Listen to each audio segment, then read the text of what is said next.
코로나19의 영향으로 우리나라를 비롯한 전 세계의 경기가 어려움을 겪는 가운데 지난 2020년 3월 16일 한국은행은 긴급금융통화위원회를 열어 금리를 0.5%를 내렸습니다. 이로써 한국은 처음으로 0.75%라는 0%대의 금리를 맞이하게 되었습니다. 우리가 뉴스를 통해 일본이나 유럽의 0%대 금리를 접하긴 했지만 이제는 우리나라가 직접 제로금리 시대를 맞게 된 것인데요. 제로금리, 느낌이 와 닿으시나요? 참고로 삼성경제연구소의 2012년 보고서를 보면 우리나라의 기준금리가 2030년이 되면 0.75%로 내려올 것이라 예측했는데요. 무려 그 시간이 10년이나 앞당겨진 셈입니다. 그만큼 경제 성장률이 떨어지고 점점 저축과 투자 환경도 나빠질 것이라는 예측을 해볼 수 있습니다. 그렇다면 0.75%라면 어느 정도 이자를 받을 수 있을까요?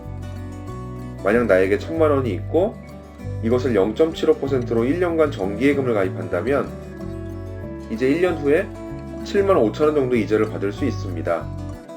이것도 이자 소득세를 제외한다면 63,450원이 됩니다. 그렇다 보니 이제는 투자를 이야기하지 않고는 안 되는 시대가 되어버렸습니다. 그렇기 때문에 많은 분들이 투자에 관심이 많습니다. 그러나 올바른 투자의 원칙을 가지고 꾸준하게 하기란 생각보다 쉽진 않습니다. 올바른 투자의 기준이 없다 보니 매번 실패가 이어지고 투자가 아닌 투기가 되고 마는 현실입니다. 오늘은 분산 투자를 주제로 이야기를 나누면서 우리가 직접 해볼 수 있는 투자의 이야기를 시리즈로 나누어 보려고 합니다. 분산 투자하면 여러분들은 어떤 이미지가 그려지나요? 계란을 한 바구니에 담지 말라, 이 이야기가 기억나지 않으시나요? 저도 그랬거든요. 분산의 의미를 찾아보면 갈라져 흩어지거나 그렇게 되게 한다, 이런 의미를 담고 있습니다.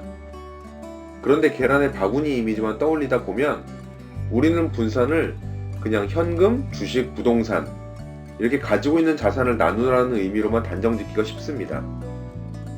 그런데 실제로 주변 분들과 분산 투자에 대한 이야기를 나누다 보면 분산을 하고 싶어도 분산할 돈이 없다, 이렇게 이야기하는 분들을 많이 보게 됩니다. 정말 분산 투자는 자산만 분산하면 되는 걸까요? 투자에는 위험이 따릅니다. 그런 위험을 최소화하기 위해 위험을 나누는 과정을 분산이라고 할 때 우리가 무엇을 나눌지 조금만 고민해 보면 조금 더 정확한 의미의 분산 투자를 실천할 수 있을 것입니다. 그렇다면 분산 투자의 종류를 알아볼까요? 가장 첫 번째 분산은 자산의 분산입니다. 앞서 쭉 말씀드린 이야기입니다. 내가 가진 돈을 전체로 놓고 부동산의 비중, 금융자산의 비중으로 크게 나눠보는 겁니다. 여기서 금융자산은 다시 현금, 주식, 채권, 달러 등으로 나눠볼 수 있을 것입니다.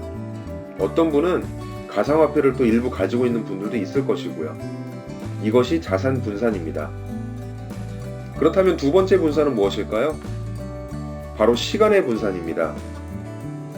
내가 가진 목돈을 한 번에 투자하는 분도 있겠지만 적금이나 적립식 펀드와 같이 매월 일정한 금액을 정해서 불입을 하고 있는 분도 계실 것입니다. 이렇게 시간을 나누게 되면 특정한 시점에 목돈을 투자하는 것보다 조금 더 안전하게 투자를 할 수 있습니다.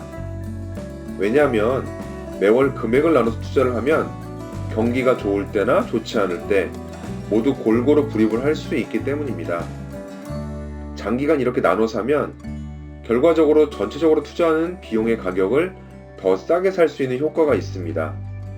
이를 코스트 에버리지 효과라고 부릅니다. 그럼 반대로 목돈을 한 번에 투자하는 경우는 어떨까요? 큰 수익이 나고 큰 손실이 날 수도 있으니 조금 더 신중하고 안전하게 투자를 해야겠죠? 마지막으로 세 번째의 분산은 통화의 분산입니다. 우리나라의 금융시장의 규모는 실제 전 세계의 2%에도 미치지 못합니다. 가장 큰 규모는 단연코 미국입니다. 이처럼 모든 돈을 한국의 화폐인 원화로만 가지고 있는 것은 일정한 자산을 달러로 가지고 있는 것보다 조금 더 안전하지 않을 수 있습니다. 우리는 화폐를 분산하면서 상대적으로 안전하게 자산을 관리할 수 있을 것입니다. 크던 작던 우리의 돈은 소중합니다. 적절한 방법의 분산 투자를 통해 잃지 않는 투자를 이어나가시기 바랍니다. 다음 시간에는 이러한 분산 투자의 방법을 하나씩 배워보도록 하겠습니다.